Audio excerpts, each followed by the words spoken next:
জানানোর পরে আপনাকে আমাকে এমনে এমনে ছেড়ে দেন নাই। কোন পথে গেলে জান্নাত, কোন পথে গেলে জাহান্নাম, কোন পথে গেলে লাভ আর কোন পথে গেলে লোকসান, কোন পথে ভালো, কোন পথে মন্দ, কোন পথে কল্যাণ, কোন পথে অকল্যাণ, কোন পথে শিরক বিদআত, কোন পথে তাওহীদ রিসালাত, কোন পথে কুফর আর কোন পথে ইসলাম জানানোর জন্য আমার আল্লাহ যুগে যুগে নবী এবং রাসূল পাঠাইছেন। বলেন সুবহানাল্লাহ। 1,24,000 বলেন আর 2,24,000 বলেন, যত নবী এবং রাসূল পাঠিয়েছেন সবাইকে আল্লাহ একটা অনন্য বৈশিষ্ট্য, স্পেশাল কোয়ালিটি, আলাদা একটা গুণ আল্লাহ নবীদেরকে দান করেছেন। শরীয়তের ভাষায় এটাকে বলে মুআজিজা। বলেন সুবহানাল্লাহ। একজন নবীও পাবেন না যাদেরকে সাধারণ মানুষের মতো করে পাঠিয়েছেন। যেমন শুরু হয়েছে আদম আলাইহিস সালাম দিয়া। ওনার দুইটা বিখ্যাত উপাধি আছে। একটা হলো আবুল বাশার, তিনি হলো মানুষের আব্বা। সুবহানাল্লাহ বলবেন না? আদম আমাদের কি হয়? সবাই একটু কথা বললেন, আদম আমাদের কি হয়? মঞ্চে যারা আছেন না কইলেও সারবো নাকি? আমি কিন্তু অনেক মাহফিল ওই মঞ্চের তারা কয় না কেড়ে তারারে নামাইয়া নিচের থেকে অন্যও তুলছি। অনেক মাহফিল এই কারবার হয়েছে। এখন আপনারা কি থাকবেন না নাই অন্যরা জায়গা দিবেন? বিশাল জামাত নিয়ে এসে আপনি ওয়াজ শুনবেন। জি জি জি, কি বলছি বুঝছেন আপনারা? আওয়াজ দিয়ে মঞ্চের তারা ডাবল আওয়াজ দিবেন, নিচের তারা যদি দেয় একবার আস্তে, আপনারা দিবেন ডাবল ভলিউম। এত ওসাদ বইও যদি আওয়াজ না বার হয় তো আপনারা কি গাছ তুলন যাব? বলেন সুবহানাল্লাহ। আমার দিকে ঘুরে বসতে হবে, আমি আবার সাইয়া সাইয়া ওয়াজ করি তো বদ অভ্যাস। ডাক্তার দেখাইছি তো এই রোগ ভালো হইতো না। আরেকটু পিছনে পিছনে গিয়ে আমার দিকে তাকান, এই হুজুরদের জায়গা দেন। মাশাআল্লাহ, হ্যাঁ ঠিক আছে। এই যে আমার দিকে, আমার দিকে ওয়াজ এখন আপনি হ্যাঁ সাইয়া দিতে। মাশাআল্লাহ, ওলামায়ে কেরাম রৌনক বখশ মেহমানেরা আল্লাহর খাস মেহরবানি হাজির হয়েছেন। আমি প্রাউড ফিল করছি, আমার মতো একটা ছোট্ট মানুষ আমার কথা শোনার জন্য ওলামায়ে কেরাম দলবদ্ধভাবে এসেছেন। আমি প্রাউড ফিল করছি, আমি গর্ববোধ করছি। এটাই হচ্ছে ওলামায়ে কেরামদের সম্পর্ক। বলেন আলহামদুলিল্লাহ। আপনারা যত এফএস লাগাইতেন চান, আমরা কিন্তু হ্যাঁ নগি একখান নই। আমরা আলেম ওলামাদের ভিতরে কোনো বিভেদ ছিল না। বিভিন্ন সোশ্যাল মিডিয়ার সুবাদে বিভিন্ন ভাবে সাংবাদিক বন্ধুগণ তারা নানান ভাবে নানান কথা দিয়া আলেমদের ভিতরে বিভেদ সৃষ্টি করতে চায়, ঠিক কিনা বলে? কিন্তু যারা আমরা বিশ্বাস করি আমাদের আল্লাহ কয়জন? আওয়াজ করে কোন? আপনারা কি 2-3 জন নাকি আল্লাহ? আরে এই লোকগুলারে দিয়ে তো বিপদে পড়ে গেছি।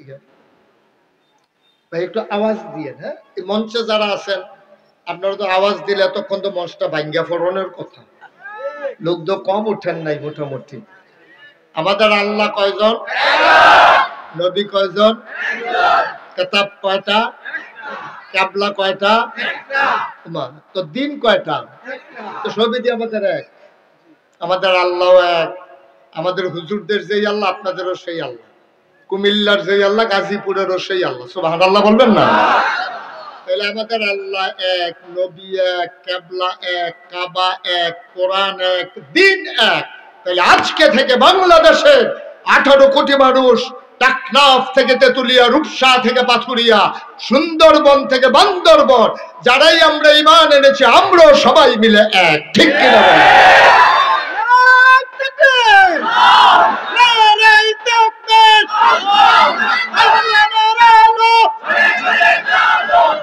এটাই হচ্ছে আজকে বাতিল শক্তির সবচেয়ে বড় মাথা ব্যথা, ঠিক কিনা কন?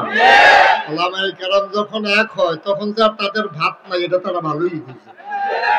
এই জন্য সবচেয়ে বড় মাথা ব্যথা এখন ওদের কিভাবে নিজেদের ভিতরে ডিভিশন তৈরি করা যায়। এই ডিভিশন তৈরি করার মাধ্যমে কেমন করে শাসন ক্ষমতা পাকাপোক্ত করা যায়।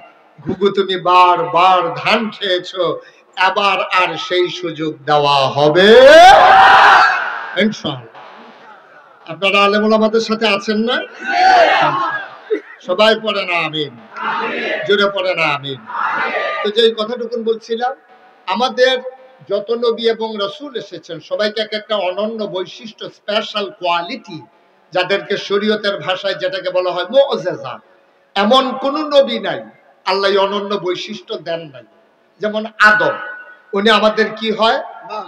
আব্বা। আমি বলছিলাম, সবাই একটু আওয়াজ দিয়ে বলেন, এই ছেলেটারে একটা ঠুয়া দেন, তার একটা ঠুয়া দেন। তার কতবার বেড়া এক কথা কোয়া লাগে, 14 বার কইতে ভাল লাগে।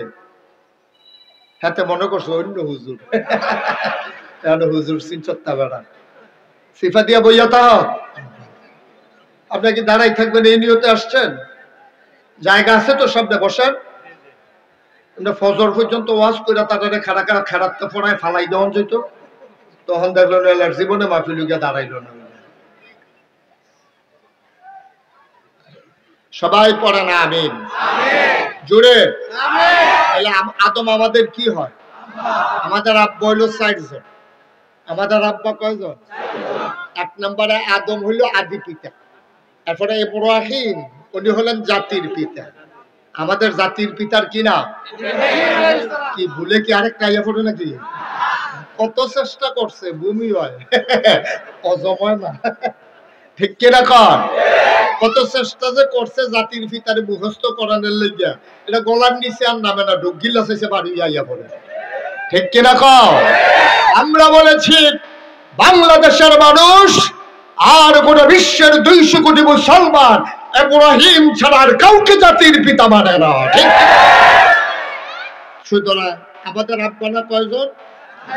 1 নম্বরে আদি পিতা আদম, 2 নম্বরে জাতির পিতা ইব্রাহিম, 3 নম্বরে রূহানি পিতা নবী মুহাম্মদুর রাসূলুল্লাহ, আর 4 নম্বরে হলো যার যার আব্বা তার তার, যার যারটা তার তার। এটা মিলাদ যেত না, একজনেরটা একজনের একরকম, যার যারটা তার তার। আমার কথা বুঝেন তো সবাই না? ইউটিউবে আমার ওয়াজ শুনেছেন কে কে? দেখি একটু হাত উঠান তো। ও বাবা, আমি হুজুরে বাঁধতেছেন আর আমি বাঁধতেছি না, এই আমরা 2 জন পাওয়া গেছে ওয়াজ না শুনুন না। আমিন কর, জোরে কর। তাহলে আমার কথা তো সব বুঝেন না? আচ্ছা, তারপর আমি বুঝাইয়া চেষ্টা করবো বলার জন্য। আমি আবার বুঝানোর ভিতরে ভালো, অনেক হুজুরকে সামনের বুঝানি সুন্দর হয়। সবাই বলেন মারহাবা। তাইলে সকল নবীকে আল্লাহ এক একটা বৈশিষ্ট্য দিয়েছেন। যেমন আদামু সফিউল্লাহ, আবুল বাশার, 2টা আব্বা, 2টা পাশে। নূহ আদমের সানি, ইব্রাহিম খলিলুল্লাহ, ইসমাইল জাবিউল্লাহ, মূসা কালিমুল্লাহ, ঈসা রূহুল্লাহ। সুবহানাল্লাহ বলবেন না? ইউসুফ নবীরে দিলেন সৌন্দর্য, দাউদ নবীরে দিলেন সুন্দর কণ্ঠ, সুলাইমান নবীরে দিলেন রাজত্ব। মুসলমান জানতে মন চায়, এক এক নবীর এক একটা দিলেন। আমার যিনি নবী, আপনার যিনি নবী, আমাদের যিনি নবী, বিশ্ব নবী, যিনি ইমামুল মুরসালিন, যিনি খাতামান নবিয়্যিন, যিনি রাহমাতুল লিল আলামিন, আমার নবীরে কি দিলেন আমরা গাজীপুরের মানুষ জানতে চাই নাকি চাই না? সব নবীরে সব দিলেন, আমার নবীরে কি দিলেন এটা জানার অধিকার আমাদেরও। আমরা শেষ নবীর উম্মত পাইয়া লাস্টে দিয়ে আইছি দীক্ষা, আপনি কিছু দিবেন না, এটা আমরা মানি না। আমাদের নবীরও লাগবে নাকি লাগবে না? আল্লাহ রাব্বুল আলামিন যেন ডেকে কয়, ও বান্দারা, জানতে চাও তোমার নবীরে কি দিছি?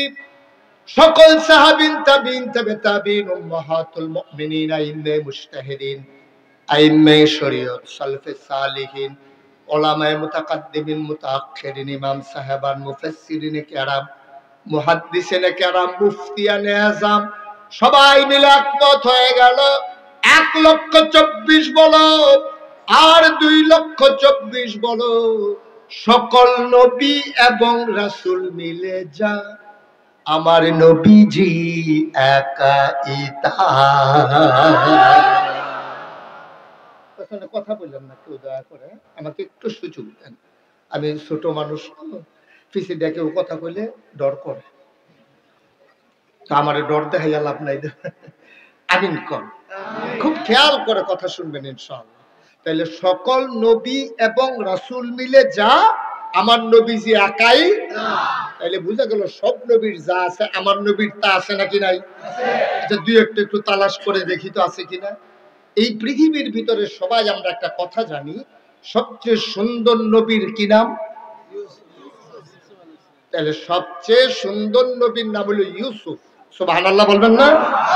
আচ্ছা দেখি আমার নবীর মাঝে সৌন্দর্য আছে নাকি নাই, জানার দরকার আছে নাকি নাই। ইউসুফ নবী সবচেয়ে সুন্দর, এই কথা শত সিদ্ধ প্রসিদ্ধ একটা কথা। আবার নবীর থেকে এই ব্যাপারে হাদিস এসেছে, আমাদের নবীর ছিল 11 জন স্ত্রী, 2 জন নবীর জীবদ্দশায় ইন্তেকাল করেছেন, 9 জনের সাথে আমার নবী একসাথে সংসার করেছেন। এই 9 জনের ভেতরে 11 জনের ভেতরে সবচেয়ে বুদ্ধিমতী কিন্তু বয়স কম, ওনার নাম হইল আম্মা জানা আয়েশা রাদিয়াল্লাহু তাআলা আনহা। সুবহানাল্লাহ কয় না? ওনার বয়স কম কিন্তু বুদ্ধি বেশি। 6 বছর বয়সে বিয়ে হয়েছে, 9 বছর বয়সে সংসার শুরু করেছে।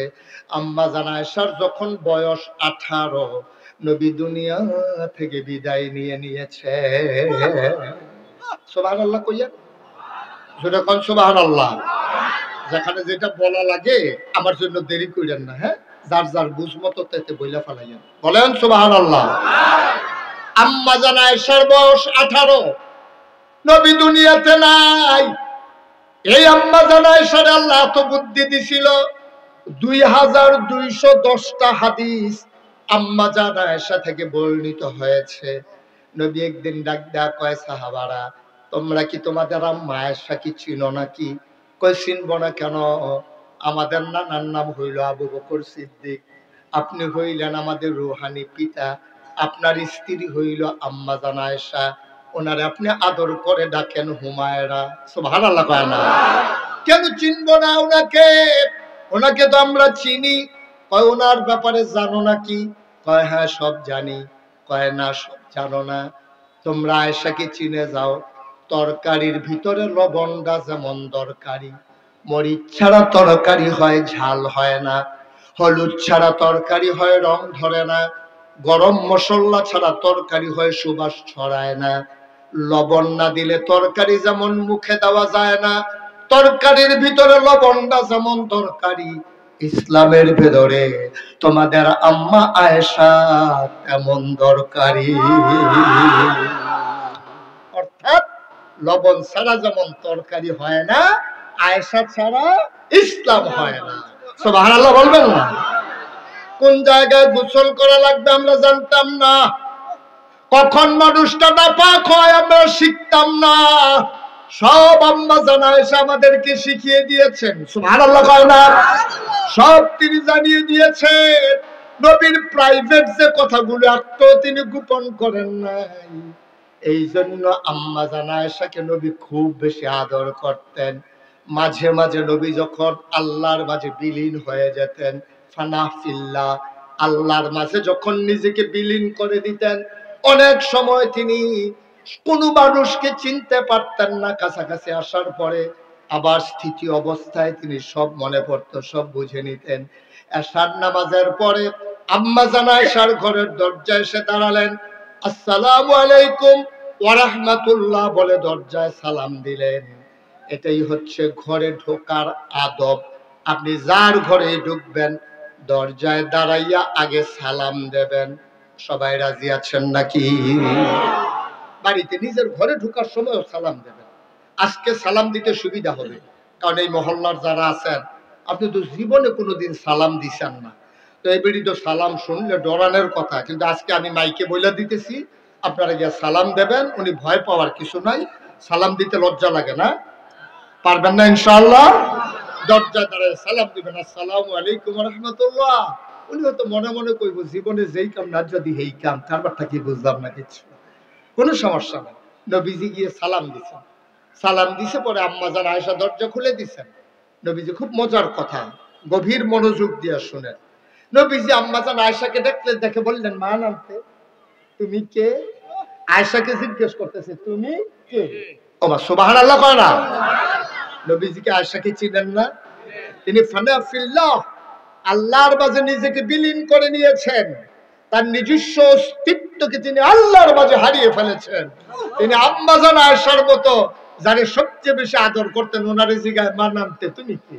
সুবহানাল্লাহ বলবেন না? আম্মাজান আয়েশা মজা করে নবীজি আম্মাজান আয়েশার লোকে খুব আনন্দ করতেন, মাঝে মাঝে দৌড় দিতেন, এই জায়গা থেকে ওই জায়গায় দৌড় দিতেন। কখনো নবী ফার্স্ট হতেন, কখনো আম্মাজান আয়েশাকে ফার্স্ট করিয়ে দিতেন। আম্মাজান আয়েশা খুশি মনে বলতেন আমি ফার্স্ট, নবী মনে মনে বলতেন আমি না জানি তুমি কেমনে ফার্স্ট। আমি যদি দৌড় দেই তুমি পারবা, পৃথিবীর কোনো মানুষ পারবে আমার সাথে দৌড়াইয়া? আমি তো ইচ্ছে করে পিছনে পড়ে যাই, তুমি যেন খুশি হয়ে যাও। সুবহানাল্লাহ বলবেন না? খুব মজা করতেন নবীজি। একদিন মসজিদে নববীর পাশে কুস্তি খেলা হচ্ছে, হাদিস। নবীজি এসে বললেন আয়েশা খেলা দেখতে মন চায়?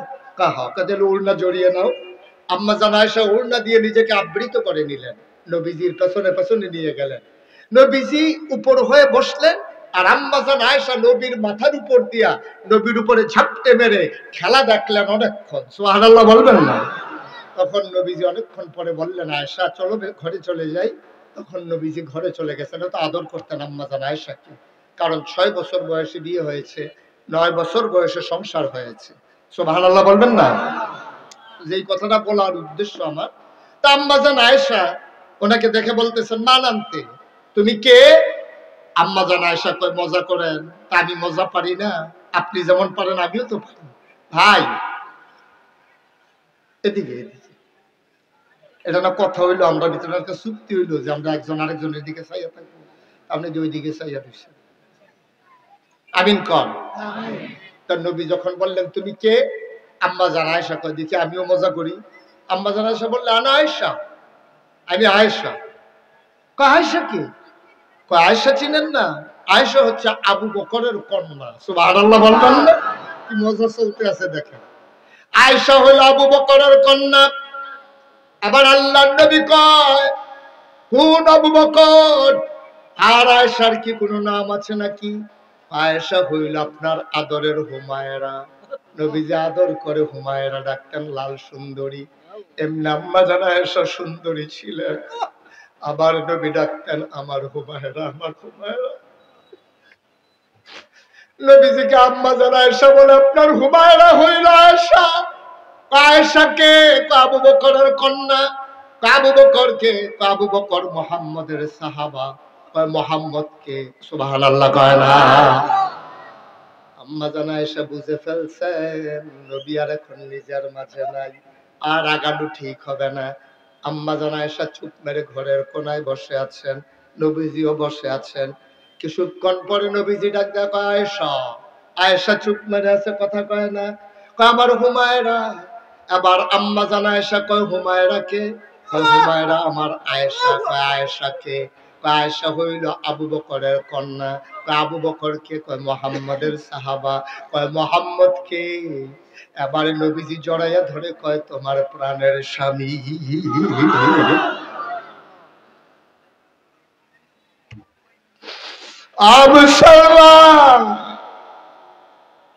আমি বলছিলাম সকল নবী এবং রাসূল মিলে যাও, আমার নবীজি একাইতা। আম্মাজান আয়েশা ঘরের ভিতরে শুয়ে আছেন, প্রচন্ড গরম, ভ্যাপসা গরম। আমার নবী সামনে নামাজ পড়ে দরজায় এসে নক করলেন। আম্মাজান আয়েশা দরজা খুলে দিলেন। নবী ডাক কয় আয়েশা বড় গরম, ঘরের ভেতরে খেজুর পাতার পাটি বিছাও আঙ্গিনায়, দেখি একটু আরাম করি, মৃদু মন্দ বাতাস আছে। ঘরের সামনে পাটি বিছানো হলো। আম্মাজান আয়েশা আসন পেতে বসলেন। নবীজি কুলের ভিতরে মাথা রাখলেন। আল্লাহর নবী আনন্দে শুয়ে আছেন। আম্মাজান আয়েশা এত কাছে পেয়ে কপালের ভিতরে আস্তে করে টিপে দিচ্ছেন, চুলের মাঝে আঙ্গুল দিয়ে বিলি কেটে দিচ্ছেন। নবী আনন্দে চোখ বন্ধ করে আছেন। আম্মাজান আয়েশা কয় চতুর্দশী পূর্ণিমার চাঁদ আকাশে হাসে, ফকফকা জ্যোৎস্না, মৃদু মন্দ বাতাস। এমন আবহাওয়া, মজার আবহাওয়া পাওয়া যায় না। নবীর সাথে একটু মজা করে কথা কই দেখি। আম্মাজান আয়েশা কয় ইয়া রাসূলুল্লাহ, ইয়া হাবিবাল্লাহ, ইউসুফ নবী নাকি খুব সুন্দর। সুবহানাল্লাহ বলবেন না? কয় হ, ইউসুফ নবী তো অনেক সুন্দর। কয় আপনিও তো সুন্দর। কয় সন্দেহ আছে নাকি? কয় না না, ইউসুফও সুন্দর, আপনিও সুন্দর। ইউসুফও নবী, আপনিও নবী, তো সমান সমান হয়ে গেল। আপনি না বলে সেরা নবী। সুবহানাল্লাহ কয় না? তো ইউসুফও সুন্দর, আপনিও সুন্দর। ইউসুফ নবীও নবী, আপনিও নবী, তো পার্থক্য কি? দুইজন তো একই রকম। আবার আল্লাহর নবী মুচকি হাসি দিয়া কয়, শুনো শুনো শুনো, ইউসুফও সুন্দর, আমিও সুন্দর। ইউসুফও নবী, আমিও নবী। পার্থক্য হইল আমি হইলাম ইউসুফ নবীর নবী। আমি নবীদেরও ইমামুল মুরসালিন, তিনি সকল রাসূলগণের ইমাম। এই নবীজির তিনটা বিখ্যাত উপাধি আছে, আর যার কারণে একটা হলো তিনি রাহমাতুল লিল আলামিন। সুবহানাল্লাহ কয় না? প্রমাণ কি তিনি যে রাহমাতুল লিল আলামিন?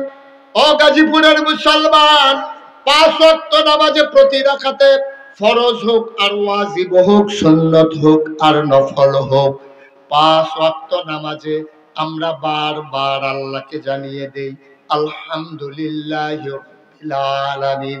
সমস্ত প্রশংসা কেবলমাত্র শুধুমাত্র ওই আল্লাহর জন্য, যিনি সমস্ত জগৎ সমূহের জন্য রব। সুবহানাল্লাহ বলবেন? তার জন্য সমস্ত প্রশংসা। এখন আপনি যদি বলেন যেহেতু রব কারে কয়, আমাকে যদি আপনি জিজ্ঞেস করেন খালেক কারে কয়, আমি এক কথায় বলতে পারবো। যদি বলেন মালেক, তাও এক কথায় বলতে পারবো। যদি বলেন রাজ্জাক, তাও এক কথায় বলতে পারবো। যদি বলেন হাইয়ুল কাইয়ুম, তাও এক কথায় বলতে পারবো। কিন্তু আপনি যদি আমাকে জিজ্ঞেস করেন হুজুর রব কারে কয়, এক শব্দে বলেন দেখি। আমি অনেক গবেষণা করেছি, আমি অনেকগুলো লুগাত খুঁজে খুঁজে দেখেছি, ওলামায়ে কেরামের সাথে কথা বলেছি। রব এমন একটা শব্দ যেটা এক কথায় বোঝানো যাবে না। অন্তত রব কারে কয় বুঝাইতে হইলে 5টা লাইন লাগবে। কয় লাইন? আরে ঘুমাই গেছেন সব? তো কারে জিগাইতে আছে? কয়টা লাইন? আরে জোরে কথা কোন? কয় লাইন? উনি মাথা লারে কয় সবার যেই মত, আমারও হেই মত। কয় লাইন? 5টা লাইন ছাড়া রব কারে। বাবা আপনাকে বসে যেতে হবে, আপনি ফিক্স করে দিয়ে বসেন, আর একবার উঠবেন না আপনি। রব 5টা লাইন দিয়া রব বুঝানো লাগে, আর আগে রব বুঝানো যাবে না। আমি একটা একটা করে লাইন বলি, আপনি খেয়াল করেন। বান্দার যা দরকার, বান্দাকে, আহা, বান্দাকে আমাদের যা দরকার, বান্দার যা দরকার, বান্দা নিজেও জানে না কি দরকার। দরকারি জিনিসটা দরকারের সময় পরিমাণ মতো চাওয়ার আগে। সুবহানাল্লাহ। আপনি কি বুঝতে পারছেন? কিছুই বুঝতে পারেন নাই আপনি। ওজন বুঝছেন এই কথা?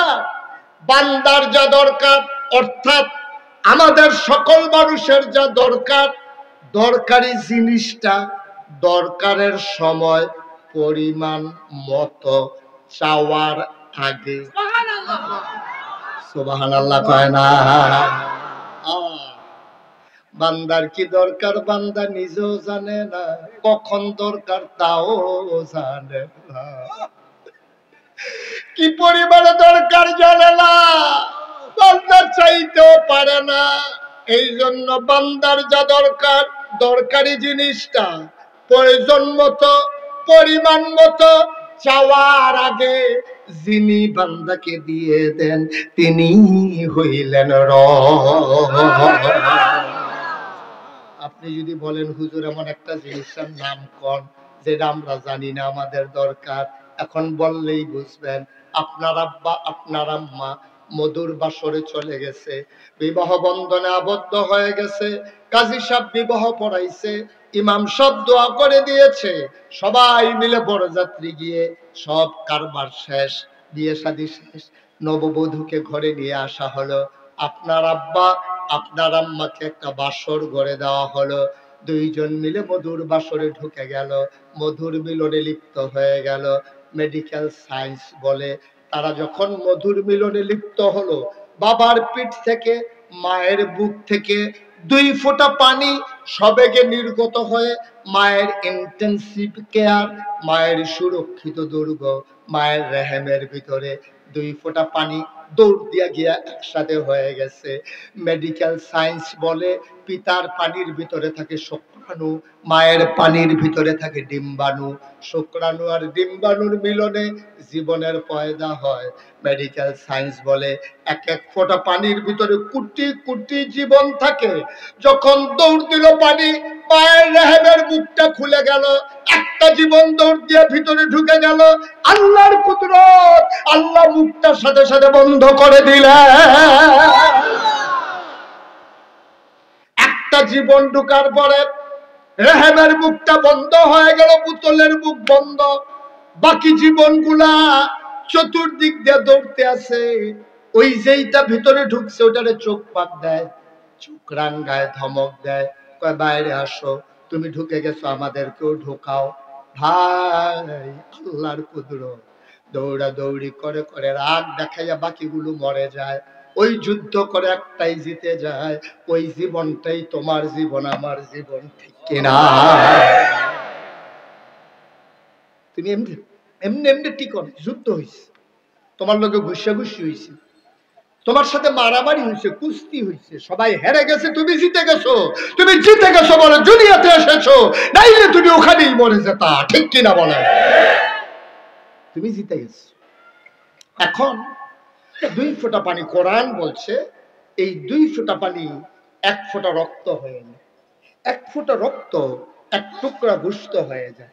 এই গোশত আস্তে আস্তে প্রলম্বিত হয়, বড় হয়। এটার ভিতরে নাক হয়, মুখ হয়, চোখ হয়, কান হয়, হাত হয়, পা হয়, এবং আল্লাহ ফুক দিয়ে তার রূহ তার ভিতরে ঢুকিয়ে দিলেন। সুবহানাল্লাহ বলবেন না? বান্দা কোন রূহ পেয়েছে, বান্দা কোন জীবন পেয়েছে। মা রাতের বেলা ঘুমিয়ে পড়েছে, হঠাৎ করে বাবা হাত দিয়া দেখে মা নাই। গেল কই, গেল কই? পেটের ভিতরে সন্তান এখন বড় হইতেছে, মাথা দিয়া ঢুস মারে, হাঁটু দিয়া গুতা মারে, মায়ের কলিজায় লাগে, মার ঘুম ভেঙে যায়। জানালার শিক ধরে দাঁড়াইয়া দাঁড়াইয়া কান্দে, ও মুসলমান, তুমি এখন পেটের ভিতরে বড় হচ্ছ, তোমার তো খাবার লাগবে। তুমি তো জানো না তোমার যে খাবার দরকার, বান্দার কি দরকার, বান্দা নিজেও জানে না। তোমার যে খাবার দরকার তুমি জানো না, তোমার মাও জানে না, তোমার আব্বাও জানে না। তোমার মায়ের পেটের ভিতরে দিয়ে আব্বা চলে গেছে বিদেশ, বাবা কত খবর লয় মোবাইলে, আব্বার শরীর কেমন, আম্মার শরীর কেমন, মুরগির বাচ্চাগুলো সব আছে নাকি, ডিম পাড়ার সময় হয়েছে নাকি, দুধ রাখো নাকি রুচ করে, বাজারে কয় টাকা বাকি হয়েছে দোকানে, তোমার চেহারা কালো হইয়া গেছে, এখনো কি ফেয়ার অ্যান্ড লাভলি দাও না। কত আলাপ চলতে আছে, কিন্তু বাচ্চা পেটের ভিতরে বড় হয়। একবার বাবা বিদেশ থেকে জিগায় না, আমার পেটের, তোমার পেটের বাচ্চা, আমার সন্তান কি খায়? সুবহানাল্লাহ বলবেন না? বাবা কত কথা কয়, কিন্তু পেটের বাচ্চা তুমি যে বড় হচ্ছ, বাবা একবারও ফোন করে জিগায় না তে কি খায়। মায়েরও খবর নাই, মা পেটের বাচ্চা নিয়ে চলে গেছে গার্মেন্টসে, বাবা চলে গেছে বিদেশে, সবাই রান্না করে বোজার বোজার খায়, পেটের ভিতরে বাচ্চা কি খাবে কারো খবর নাই, আল্লাহ কো দরকারও নাই। তোমার পেটের বাচ্চা কি খাবে তোমার চিন্তারও দরকার নাই, কারণ বান্দা আমার, চিন্তাও আমার। বান্দা কার? কথা কন কার? আল্লাহ কয় চিন্তাও। তুমি চিন্তা করে পারবা না তো, মায়ের পেটের ভিতরে তুমি খাওয়াবা কি? কত মেশিন আবিষ্কার হয়েছে, কিন্তু মায়ের পেটের ভিতরে বাচ্চাকে খাওয়াবে এই মেশিন এখনো আবিষ্কার কি? আল্লাহ এটা কেমন আল্লাহ? বান্দার কি দরকার বান্দা জানে না, বান্দার খাবারের দরকার চাওয়ার আগে পরিমাণ মতো যিনি ওই জায়গায় দিয়ে দেন তিনি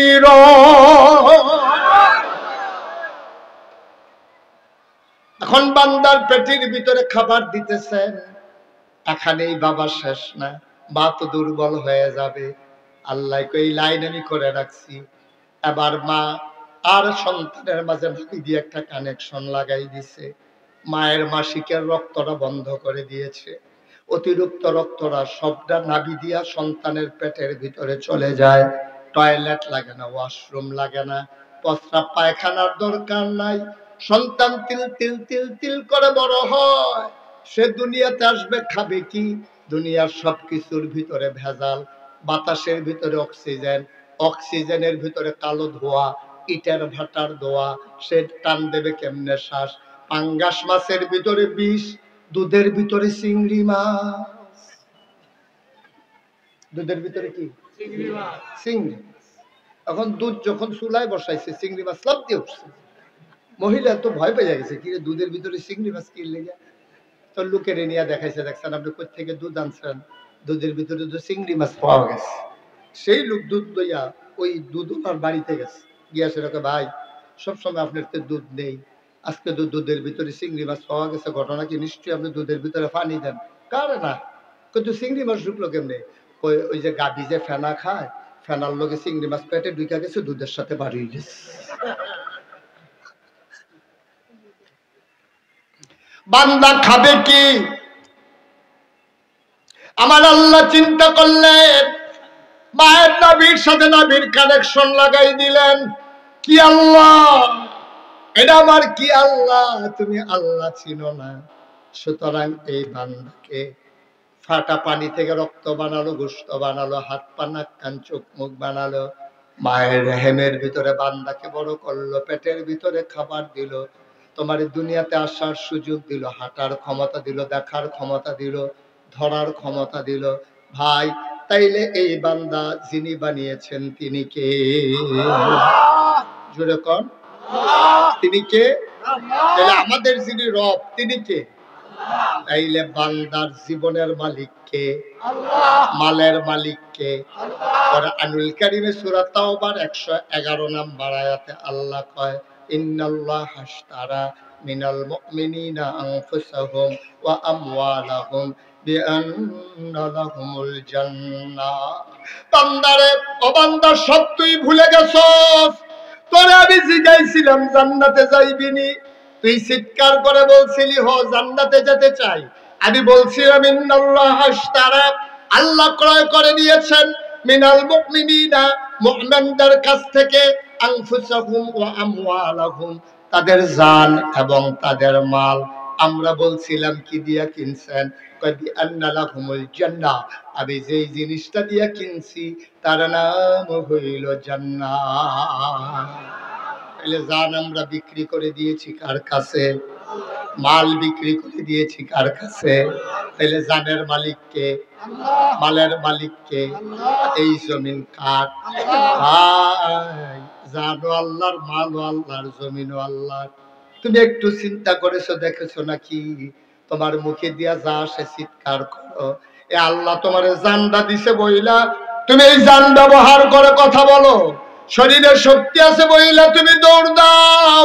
সুতরাং এই জান আল্লাহর মাল, আল্লাহর। তোমার এই জানের মাল ব্যবহার হবে কেবল আল্লাহর জন্য, ঠিক কিনা? এই জান ব্যবহার করে কারো নামে স্লোগান দেওয়া যাবে না। স্লোগান হবে একমাত্র নারায়ে তাকবীর, আর বাইরে কোনো স্লোগান নাই। অমুক ভাইয়ের চরিত্র, ওই যে কি কি এসব চলবে না আব্বা। কেবলমাত্র স্লোগান হবে আল্লাহ, কারণ জান আল্লাহর, মাল আল্লাহর, তুমি আল্লাহর, জমিন আল্লাহর। কণ্ঠ দিয়েছেন আল্লাহ, আওয়াজ দিয়েছেন আল্লাহ, সুতরাং আওয়াজ হবে শুধুমাত্র আল্লাহর জন্য, ঠিক কিনা? কোন মানুষের জন্য স্লোগান হতে পারে না, কোন মানব মতবাদের জন্য স্লোগান হতে পারে না। যেহেতু তুমি আল্লাহর, আমি আল্লাহর, আমরা সবাই আল্লাহর, আর যেতে চাই জান্নাতে। সুতরাং আমরা যারা ঈমানদার জান্নাতের আশা করি, মনে রাখা লাগবে ঈমান যেহেতু একমাত্র আল্লাহর জন্য এনেছো, ঈমান আনার কারণে টিটকারি হবে, মস্কারা হবে।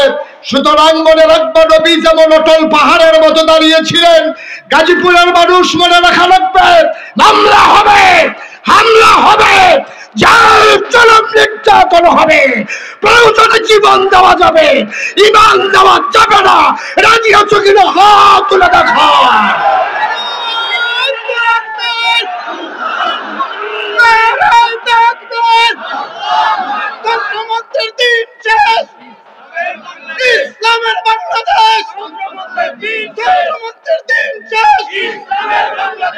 সবাই পড়েন আমিন।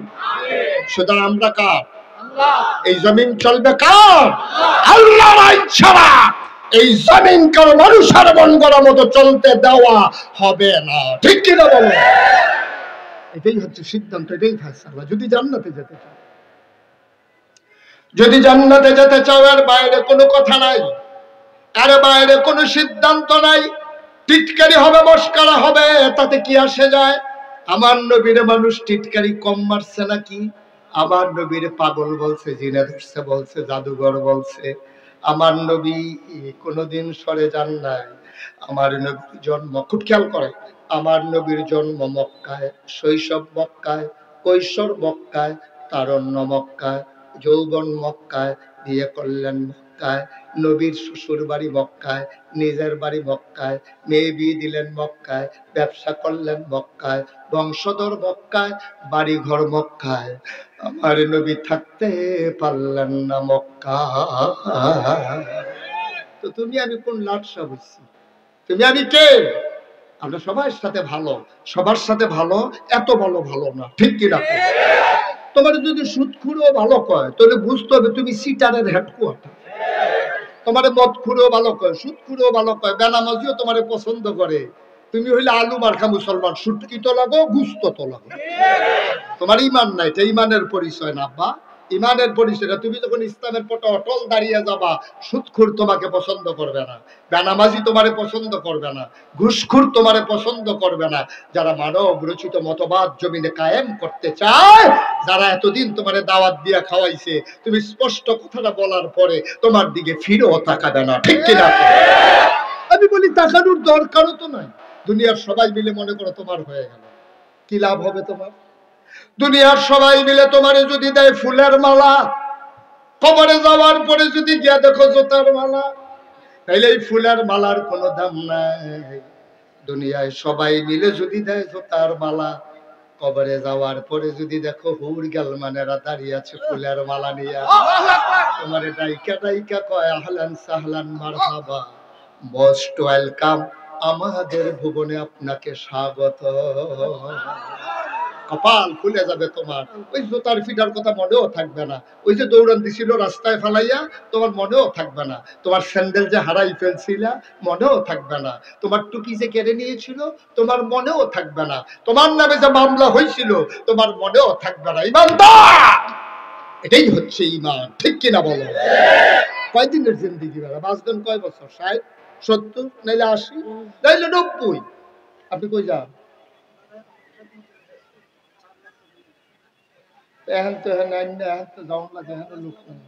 আমিন কর, জোরে কর। কষ্ট হইতেছে আপনাদের? আমি প্রথমে মনে করছিলাম বেশিক্ষণ ওয়াজ করব না, এখন সিদ্ধান্ত বদলাইছি, দেরি, সাংঘাতিক দেরি। এমন আছে ফজরের আজানও দিতে হয়, ফজরের নাইয়া বেড়াইয়া সিফা দিয়া লাইছে। আচ্ছা ঘুমান, ঘুমালা, ঘুম না যাচ্ছে, বাইক ফোন দিয়া তো যাতে নাইতে দেরি হইব। আমিন কয় না রে? সকল নবী এবং রাসূল মিলে যা, কথা মনে আছে নাকি? আমার নবীজি একা ইতা। কি মজার নবী, কি মর্যাদার নবী, তুমি বুঝছো কিচ্ছু? নবী দাউদ আলাইহিস সালাম, ওনারে আল্লাহ দিছে সুন্দর কণ্ঠ। কি দিছে? সুন্দর কণ্ঠ। কথা কয় না, কি দিছে? হাদিস শরীফ আসছে, আমরা যখন জান্নাতে যাব, যাবেন না সবাই? সবাই যাবেন না ইনশাআল্লাহ? আমরা যখন জান্নাতে যাব ইনশাআল্লাহ, অবশ্যই যাব, অবশ্যই যাব। আমরা জান্নাতে যাব না কই যাব? এই দুনিয়াতে কিছু পাইলাম না, হ্যাঁ লগিও যদি জান্নাত না পাই, তা আমরা উপায় কি? কি আর ফেরেশতা টেরেশতা জাতা দিয়া লইয়া পড়ে যাবো হুজুর রে? আমরা বাধা দিতে হলো শহর, হ্যাঁ তো শহর, ফেরেশতা টেরেশতা 3-4টা লইয়া আনসা দিয়ে ভিতরে গিয়া পড়ে যাবো, আল্লাহ যা করে। এটা অপেক্ষা করা যাবে নাকি? সময় কু মারহাবা কয় না রে? কষ্ট হইতে আছে না? গাজীপুরের তার জোর কম, হ্যাঁ? এত জোর কম হইলে চৌরাস্তা দখল দিবেন কেমনে নিয়ে? এই যে উনি উঠছে কেন, উঠছে কেন? আরে ওনারে বসা বসা, উঠতেন না মাহফিলে, উঠে উঠে, এটা আমি পছন্দ করি না ভাই। একটু বসে, লম্বা সময় না। উনি উঠলো না, উনি যে শুনছে ফজর পর্যন্ত সহ্য করতে পারছে না।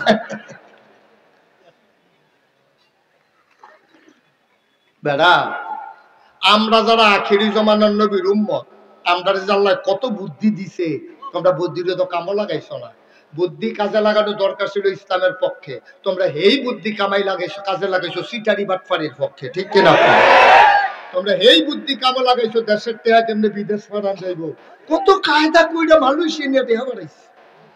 কানাডায় গিয়া বেগম পাড়ে সেকেন্ড হোম বানায়। ওই যে কায়দা করে বুদ্ধি কামা লাগানোর দরকার ছিল ইসলামের পথে, সেই বুদ্ধি কাজে লাগাইছে ব্যক্তিগত স্বার্থে।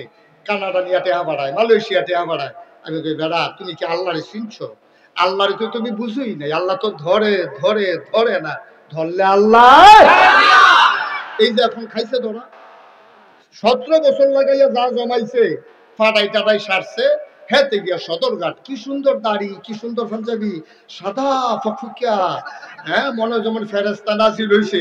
ওমা, সদরঘাট নৌকার ভিতরে ধরা পড়ছে, কামাইয়া কুমাইয়া হোমা।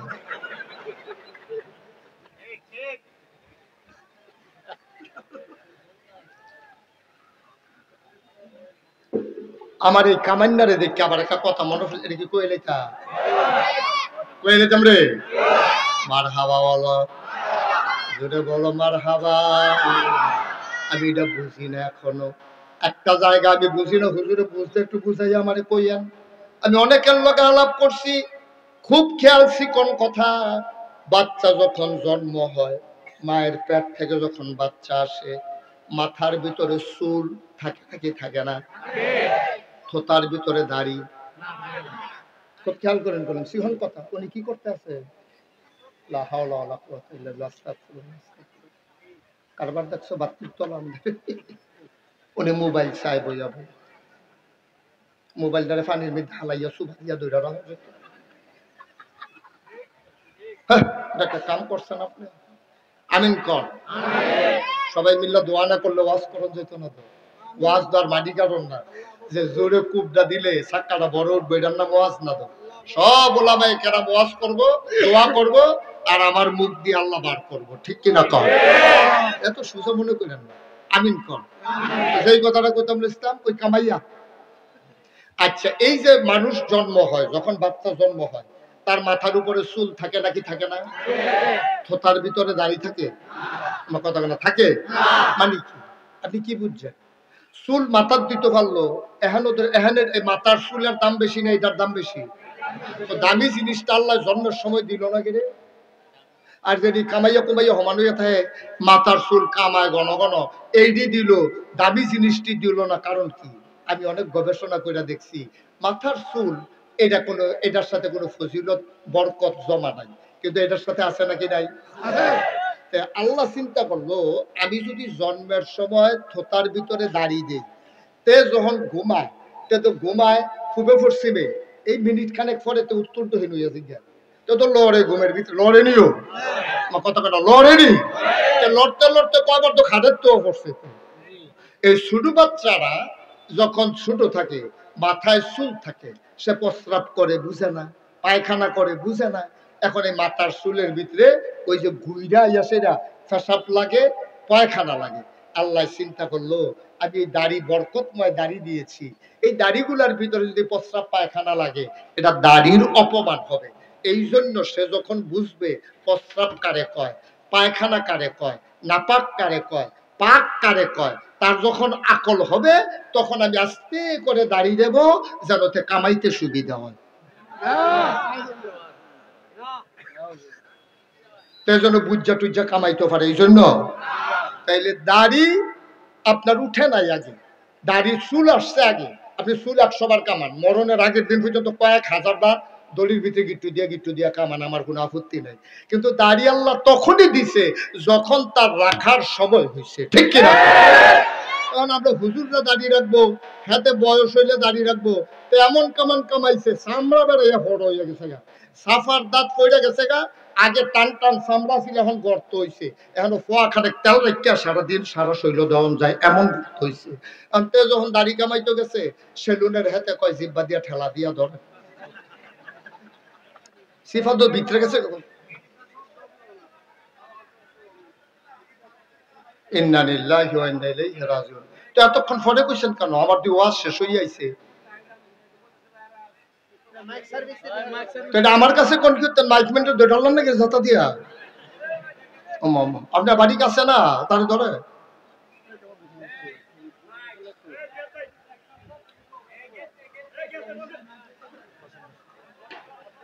আচ্ছা ঠিক আছে, ওকে ফাইন।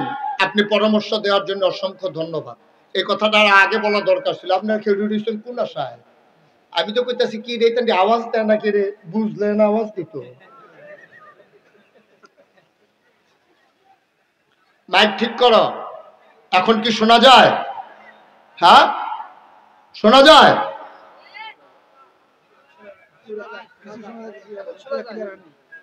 এখনো ক্লিয়ার হয় নাই না? আমি শুরুতেই বলছিলাম মাইকটারে ক্লিয়ার করো। এটাকে গুমগুমি দেওয়াই রাখছো, বোস্টার দিয়া রাখছো, ইকো দিয়া রাখছো। শুধু মাইক দাও, স্মুথ করে মাইকটা দাও, যেন মানুষ শুনে মজা পায়। মাইকম্যান কই আছে এখন? তার নাতে বাইক গেছে গা।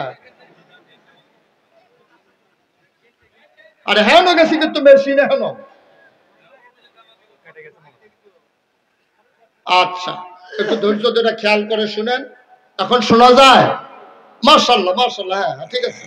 এই শুধু শুধু আতলাইরো না, এটা জনসভা না যে অগলে যে ফেল গেছে তুমি এইদিকে। মার হাবা কন, জোরে কন, আরো জোরে। যেই কথাটা বলতেছিলাম, চুল জন্মের পরেই উঠে, দাড়ি বুঝার পরে উঠে। এটা দিয়ে আল্লাহ বুঝাইতে চাইলেন দাড়ি আমি তখনই দিছি যখন দাড়ি রাখা দরকার। সুবহানাল্লাহ কোনা দাও। তো ওই যে হেতার কথা কইছিলাম, আমাদের দেশে দাড়ি রাখে কোন সময়? কামাইতে কামাইতে কামাইতে কামাইতে চামড়া ফটো হয়ে গেছে গা, দাঁত ফইরা গাল টান টাল গাল ভিতরে ঢুকে গেছে গা। এখন জায়গাটায় যে কামাইতে গেছে সেলুন, সেলুনের হাতে কয় জিব্বা দিয়া ঠেলা দিয়া ধরে। এবারে কয় ঠেলতে আসি বারো হয় না তো। পরে দুইজনে টান দিয়া ধইরা কামাইতে গেছে যে ওই সিফার ভিতরে একটা দাঁড়িয়ে আছি, সেইটা কাটতো গিয়া গালটা কাটতে গেছে। এখন গরমের ভিতরে এবার মাফলার দিয়ে আনে। এবার আর বউয়ে অনেকবার কইছে আপনি দাড়ি রেখা দেন, নারাজ করবি আল্লাহ করলে হইছে, মাইয়া বিয়া দিছেন, কখনো আপনি দাড়ি কামান, আপনি আমার ঘরও কিতা হইলেন, ঠেলার লোকে কইয়া লাইছে আর কি। নাউজুবিল্লাহ কইতেন না। এরপরে যে আমরা দেশে দাঁড়িয়ে রাখি, ঠিক কিনা কন? না আব্বা, এই কলিজার টুকরা যুবকেরা, যেই দিন দাড়ি উঠবো ওই দিন থেকেই দাড়ি রাখা শুরু করবি। সুবহানাল্লাহ বলবেন না? কে কি বললো এটা দরকার নাই আমার। এই দাড়ি দেখে যেই মেয়ে এখন বিয়া বইতে আইবো সেটির বিয়া করিস, এরপরেও তো একজনে কয়টা করে করণ লাগে গিয়েব। দাড়ি যারা পছন্দ করে না এই ভাইয়া আমাদের ছেলেদের বউ হওয়ার দরকার নাই, ঠিক কিনা বলো? যারা দাড়ি পছন্দ করবে তারাই। আর আল্লাহর কাজ উপরে ভরসা করে রাখো, আল্লাহ সহজ করে দেবে। কথা তো আরেকটা মনে পড়ছে, দেখি কইলিটা ডক্টর মোহাম্মদ শহীদুল্লাহ 17 ভাষার পণ্ডিত। কত ভাষা? শুধু পারে না, পণ্ডিত। পণ্ডিত কয় ভাষা? উনি মুরিদ হইছে ফুরফুরার মুজাদ্দেদে জামান আবু বকর সিদ্দিক আল কুরাইশি রাহমাতুল্লাহ আলাইহি। এই ভারতীয় উপমহাদেশে দুইটা খানদান সবচেয়ে বেশি ইসলামের উপকার করেছে, একটা হচ্ছে ফুরফুরা আর একটা হচ্ছে জৈনপুর। সুবহানাল্লাহ বলবেন না? এই ফুরফুরার খানদানের যিনি পূর্বপুরুষ তার নাম ছিল মুজাদ্দেদে জামান আবু বকর সিদ্দিক কুরাইশি রাহমাতুল্লাহ। তো ওনার কাছে গিয়ে মুরিদ হইছে, ওনার নাম হলো ডক্টর মোহাম্মদ শহীদুল্লাহ। কত ভাষার পণ্ডিত? তো মুরিদ হইছে যে উনি তো সাপ কামাইয়া কুমাইয়া হমান। তো হুজুরের কাছে মুরিদ হইছে, হুজুরে খুব আদর করে, লগে দিয়া বয়, খাইতে গেলে মুরগির রান্না হুজুরে ওই শহীদুল্লাহর ফাতো দেয়, মাছের মাথাটা দেয়, হুজুর খুব আদর করে। তো আল্লাহর ওলি যারা, তারা হইলো হোমিও ডাক্তারের চাইতে আরো কড়া ডাক্তার। অ্যালোপ্যাথিক ডাক্তারের কাছে গেলে দেখবেন ডাইরেক্ট অ্যান্টিবায়োটিক ছেড়া দেয়। আর হোমিও ডাক্তারের কাছে আপনি যদি যান দেখবেন আপনারা গেলে জিগাইব আপনার আম্মার শ্বাস টান আসেনি। তো হাতে মনে মনে করে ডাক্তার দেখাইতে পাইলাম আমি, আম্মার কি তাইতে জিগাই কি লিখে কয় বলেন শ্বাস টান আছে আম্মার? আম্মার কম, আব্বার বেশি। আব্বার যখন শ্বাস টান উঠে, যখন শ্বাস টান দেয় ঘরের টিন ডিবের ঝনঝনি ঝনঝনি করে এরকম কাঁপতে থাকে, এমন শ্বাস টান আব্বা। আচ্ছা তাইলে আপনি কি ঠান্ডা ভাল লাগে না গরম ভাল লাগে? তো কইছে ঠান্ডা ভাল লাগে। পানি ভাত খান না গরম ভাত খান? তবে সুটকির বর্তা দিয়া দিলে 2-3 প্লেট খাইতাম পারি পানি ভাত। এরকম আলাপ সালাপ চলতেছে। হোমিও ডাক্তার চিকিৎসা করে তার জেনেটিক কোনো প্রবলেম আছে কিনা, তার আব্বা আম্মার থেকে সে বংশানুক্রমে কোনো ডিজিজ তার ভিতরে আছে কিনা, হ্যাঁ ও তারা চিকিৎসা করে। আল্লাহর ওলি যারা, তারা হোমিও ডাক্তারের চেয়ে আরো কড়া ডাক্তার। সুবহানাল্লাহ বলবেন না? ডক্টর মোহাম্মদ শহীদুল্লাহ মুড়ি দেওয়ানের লগে লগে যদি হুজুরে কইতো বেয়াদব কোথাকার দাড়ি কামাই আইছো মুড়ি তো বানাতে, তাহলে তো মানুষ বানান যেত না। হুজুরের কাছে মুড়ি দিছে, হুজুর আদর যত্ন করে লগে দিয়ে রাখে। একদিন মাগরিবের পরে হুজুর যখন তালিম দিচ্ছেন, হাউমাউ করে সবাই কানতে আছে, গড়িয়ে গড়িয়ে কানতে আছে। হুজুর চোখ খুললা চায় শহীদুল্লাহর অবস্থা গীতা, দেখে যে শহীদুল্লাহর অবস্থা আরো খারাপ, কানতে যে আছে। অনেকের ফাঁড়ি তো দাড়ি টাটকা, এবার তোর দাড়ি নাই, দৌড় দিয়ে ফাঁজাবিতে ফুটেছে গা ফাঁড়িটা। এইরকম এরকম ফান্দাবি সুদ্ধা ভিজাইলিছে কানতে কানতে। হুজুর এবার চিন্তা করছে ডক্টর মোহাম্মদ শহীদুল্লাহ যে নমুনা হয়েছে, এখন মাশাআল্লাহ গছাড়া দিলে শিকড় ছাড়তে আর দেরি। সুবহানাল্লাহ কয় না রে? ডক্টর মোহাম্মদ শহীদুল্লাহ গালের ভিতরে হাত দিয়া কয়, বাবা আর না কামাইলে সারে না। সুবহানাল্লাহ কইতেন না? জায়গাটা কেমন জায়গা? কানতেছে হাউমাউ করে বুড়া বেড়া। হুজুর গালে হাত দিয়া কয়, বাবা আর না কামাইলে চলে না। ডক্টর মোহাম্মদ শহীদুল্লাহ কান দেওয়ার কয়, যেই গালের ভিতরে আপনার হাত লাগছে ওই গালে আর কোনদিন খুর ব্লেড লাগবে না। আপনার হাত যখন লাগছে আর খুর ব্লেড লাগবে না। ডক্টর মোহাম্মদ শহীদুল্লাহ যেমন সাহেব মানুষ, ওনার ওয়াইফ মাদ্রাসা পড়ছে নাকি, মা কথা বলে দাওরা হাদিস পড়ছে আলেম, তো ওনার ওয়াইফও তো সাহেবা, বেগম সাহেব। এখন ডক্টর মোহাম্মদ শহীদুল্লাহ বউয়ে চিন্তা করলো, কি তারে বিয়াদি করলাম সার দেখে এটা দিয়ে আস্তে আস্তে হুজুর হয়ে গিতে আছে। এই ফায়জামা বাদ দিয়ে, প্যান্ট বাদ দিয়া ফায়জামা পরে, শার্ট খুললা পাঞ্জাবি গাও দেয়, আবার টুপিও মাথার দিয়ে আড়ে, আবার খোসা খোসা দাড়িও দেখা যায়। টাইট না দিলে ওনার ঘর রহন যেত না। ডক্টর মোহাম্মদ শহীদুল্লাহ হুজুরের লোকের দোয়া টোয়া করে মাহফিল শেষ করে বাড়িতে গেছে, গিয়ে দেখে বেগম সাহেব টেবিলের ভিতরে খাবার দিয়া আলাদা বিছনায় দিয়া শুয়ে রয়েছে। জীবনে যেই কাম না আজকে সেই কাম, আলাদা বিছানায়। ডক্টর মোহাম্মদ শহীদুল্লাহ ঢুইকা কয়, কি খাওয়া দাওয়া কি শেষ? কহ খাওয়া দাওয়া শেষ। কত আমারে ফালাইয়াই খাইয়া ফেলছ? কহ আপনারা ফালাইয়াই খাইছি। আলগা বিছনার দিকে ঘুমাইছো, এক বিছনাতে আমরা থাকি, তুমি যে আলাদা বিছনা। কহ অহন থেকে আলাদা বিছনায়। শিক্ষিত মানুষ তো ডক্টর মোহাম্মদ শহীদুল্লাহ বুঝছে, দাঁড়িয়ে রিয়াকশন করছে। দাঁড়িয়ে কথা না, দাঁড়িয়ে ডক্টর মোহাম্মদ শহীদুল্লাহ তো আর আমরার মতো না। আমরা হইলে তো এই ঘুমুর করে একটা কিন দিয়ে বই ফিটে ধরাইলে বলে। ডক্টর মোহাম্মদ শহীদুল্লাহ তো শিক্ষিত মানুষের তরাইতে ফিটাফিটিত গেছে না। উনি নামাজ পড়া অজু কইরা বিছানায় শুইয়া আল্লাহর কাছে চায়, আল্লাহ ও আল্লাহ, তুমি না বলছো ওয়াল্লাযীনা জাহাদু ফিনা লানাহদিয়ান্নাহুম সুবুলানা ইন্নাল্লাহা লামাআল মুহসিনিন। তুমি না বলছো যারা আল্লাহর পথে চলতে চায়, লানাহদিয়ান্নাহুম সুবুলানা, আল্লাহর পথে যারা চলতে চায়, তুমি না বলে তাদেরকে রাস্তা দেখাই দাও, সহজ করে দাও। আল্লাহ আমি দাড়ি রাখতাম চাই, আমার বেগম সাহেব কামাইলেই তো চায়। আল্লাহ তুমি আমারে বুদ্ধি দাও, বেগম সাহেব যেন খুশি থাকে, দাড়ির জায়গা যেন দাড়ি থাকে। চাইছে কার কাছে? আল্লাহর কাছে। আল্লাহর কাছে চাইলে আল্লাহ দেয় নাকি দেয় না? গাজীপুর বোধহয় দেয় না নাকি? দেয় নাকি দেয় না? ডক্টর মোহাম্মদ শহীদুল্লাহ শক্তি একটু লাগছে, যা দেওয়ার আল্লাহ স্বপ্নে দিয়ে দিচ্ছে। ফজরের নামাজ পড়া উনি নাস্তা খেতে বসছে ডাইনিং টেবিলে। বেগম সাহেব ডাক দিছে, কই গেলা? আমি দেখানে আছি, এদিকে আসো। তো বউ দৌড় দিয়ে আইছে, আইসা পরে বালিশের নিচে টাকা আছে, একটা টাকা দিয়ে কাজের ছেলেটারে পাঠাও, বলো তাড়াতাড়ি 2টা প্লেট আনতে। কি কথা কয় না? কি কি প্লেট? উনি মনে করছে নাস্তা দিব।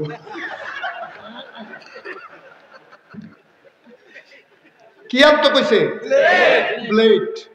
আমি তো কই কি তার উনি পাঞ্জাবি রাত হাত গুছাইয়া বইয়া রইছে গেরে, কইছে প্লেটের পরে তো খানা শুরু। প্লেট প্লেট কি আর যখন কইছে ব্লেড আনতো কয়টা না কইছে? হ্যাঁ সুবহানাল্লাহ কইতাম না? ডক্টর মোহাম্মদ শহীদুল্লাহ কয়, কাজের লোকটারে ডাকো, তাড়াতাড়ি বলো দোকান থেকে 2টা ব্লেড আনার জন্য। উনি তো শিক্ষিতা মহিলা, স্বামীর পিছন দিয়া ঘাড়ে হাত দিয়া দাঁড়াইয়া কয়, ব্লেড দিয়া কি করবেন? কয়, চিন্তা করছি আমার দাড়ি যখন তোমার পছন্দ না, আমি দাড়িগুলা কামাই ফেলবো। তো বেগম সাহেব কয়, কামাইতে তো একটা ব্লেডে 2.5 গেড়ি, কামাইতে তো একটা ব্লেডে যথেষ্ট, আপনি 2টার কথা দি কন। কয় না, চিন্তা করে দেখলাম 2টাই লাগবে। কই 2টা কেন?